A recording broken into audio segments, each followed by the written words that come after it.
Hello and welcome to World Talks here on TVP World. I'm your host Benjamin Lee, and please join me and my guests on this next interview. Europe is facing mounting security threats from geopolitical tensions and armed conflicts to cyber attacks targeting critical infrastructure. At the same time, it is under growing pressure to strengthen its economic competitiveness in an increasingly challenging global market. Now, these will be the key themes of the European Financial Congress in Sopot, taking place on June 1st to 3rd, where TVP World will be a media partner of. Joining us today to discuss more on these topics is Maciej Grabowski, Director of the Center for Strategic Thoughts and organizer of the European Financial Congress. Hello, sir, and welcome to TVP World. Welcome. So, looking at the Congress, security and competitiveness are the twin pillars of this year's Congress. Can you help us understand why have these two issues become so closely linked in today's Europe? Well, there are two dimensions of that. I mean, first, we are living in these uncertain times, and the challenges are quite obvious for us here in Gdańsk, meaning that the competitiveness is necessary for the economy. But if you think about this in the traditional way, you don't see security, but nowadays we think that without security, national security, you cannot develop the competitiveness, and you cannot compete the world now. So without one, you cannot have the other. All right, so these two topics are becoming increasingly linked as armed conflicts are moving closer to Europe's border as well. Now, while cyber and energy infrastructure is also facing growing pressure, what are some of the risk concerns that policymakers are looking at most right now? Well, yes, I mean, policymakers, as well as business people, and especially the people from the financial community, financial market community, because, at the end, you will have to have your financial resources to invest in your, in the dual use, for instance, industry, or just to provide your security, national security investment. So in the end, you have to have your financial resources as well. But without the political will, without the political, let's say, decision, you cannot have this decision made. Right. Now, economic competition from the United States and Asia continues to intensify as well. And competitiveness, of course, is a very big topic this time around. Can you help us understand what are some of the biggest obstacles that's preventing Europe from also competing more effectively on a global stage? Well, again, it is a very broad aspect of that. There is the trade aspect, but also the aspect how to develop your own industrial basis, which was neglected for the last decade maybe. You have to deal with your major competitor like China and the US, having in mind these trade barriers, potential or the current ones. And at the same time, you have to develop your own capacity, especially in the sector like chemicals, like car makers, steel. You have to deal with the different tools and resources also, because you don't have just one magic which can solve your problem now. Because at the same time, you have to develop the modern technologies, including digitalization and artificial intelligence, which are the major aspects of the current and the modern industries. Right. Speaking of modern technology and AI, I was told that there will be introduction of AI in the banking and cybersecurity sector as well. Can you tell us a little bit about that? Well, it is one of the major topic of our discussion, which we'll hold within 2 days.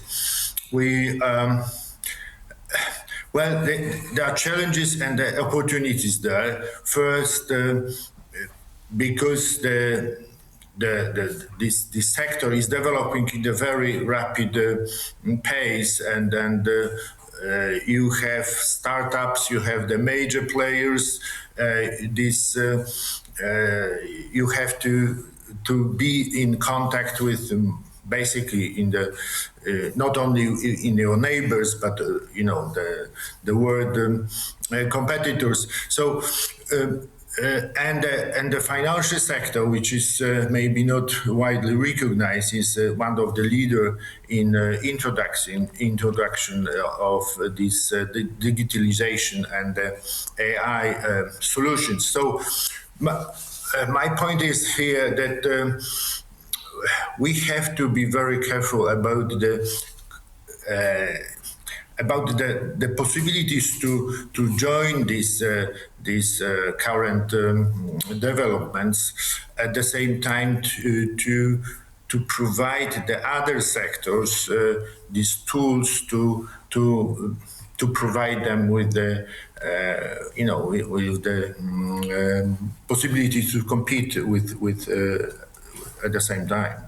Right, it does seem like a very tricky balance to walk, being competitive and being on the cutting edge, but at the same time making sure that we don't fall into the pitfall of some of these systems as well. It's very interesting.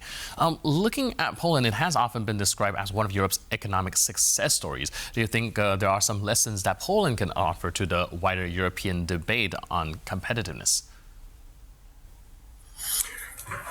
Well, what we have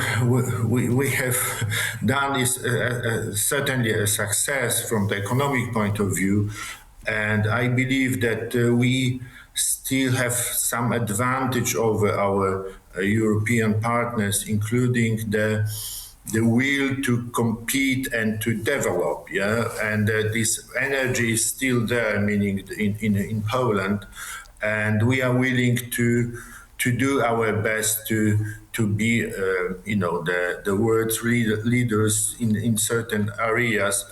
I'm afraid that this energy is lacking in our neighbors countries sometimes, and maybe sometimes it is neglected factor of our success, but this internal energy among our entrepreneurs, I would say, is the major factor for the success. Right, and how to go about energizing everyone as well is going to be a question going forward. Can you give us a little bit of forecast where you see the Polish economy is going? I'm very curious about that.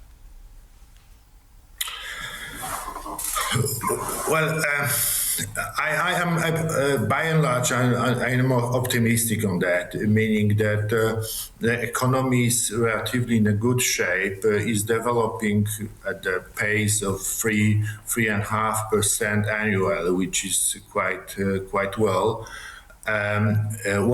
What we have problem with is the fiscal aspect of the fiscal balance of the national accounts. And we will have to be careful about that, because the financial markets may one day say, well, your debt is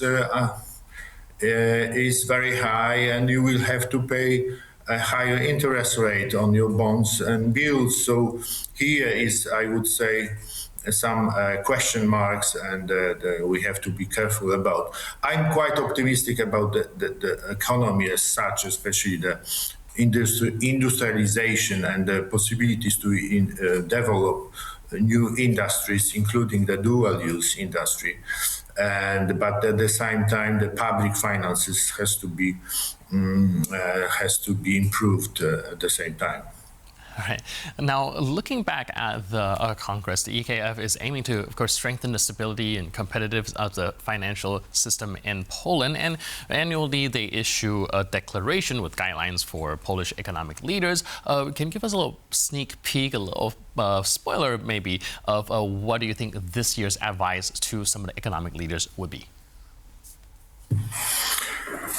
Well, we will see, but I'm not sure about that. You know, this is the open discussion. This is our role, that we provide to everyone. Everyone can speak and raise his opinion.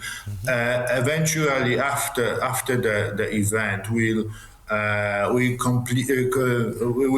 publish and develop and publish the recommendation or conclusions of our discussion, which sometimes are quite, how to say, they are eventually introduced in the market either by politicians or by the market itself, including, for instance, last year we had a recommendation to introduce the standards form of agreements on the mortgages, which is now introduced by the largest Polish banks.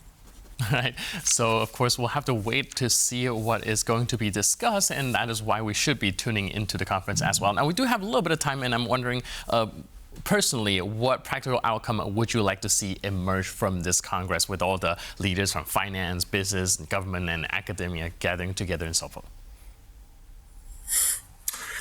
Well, at least we have two goals, and the first one is that the participants are either eager to come and to discuss, and these discussions are wide and provide the inputs for themselves. And second is this recommendation, these practical recommendations. I believe that they are eventually, for us, they are important, that there is this practical dimension of this discussion, not only discussion but for discussion. And I think this is the something which I am hoping for and looking forward to see as the outcomes of this event. Right, definitely. Practical step that pushes things forward instead of just discussion for the sake of discussion. Brilliant. Thank you so much for your input and insight. Really appreciate it, and thanks for being with us on TVP World. Thank you. And thank you for tuning into this edition of World Talks. For more news, update, and commentary, please stay tuned to TVP World.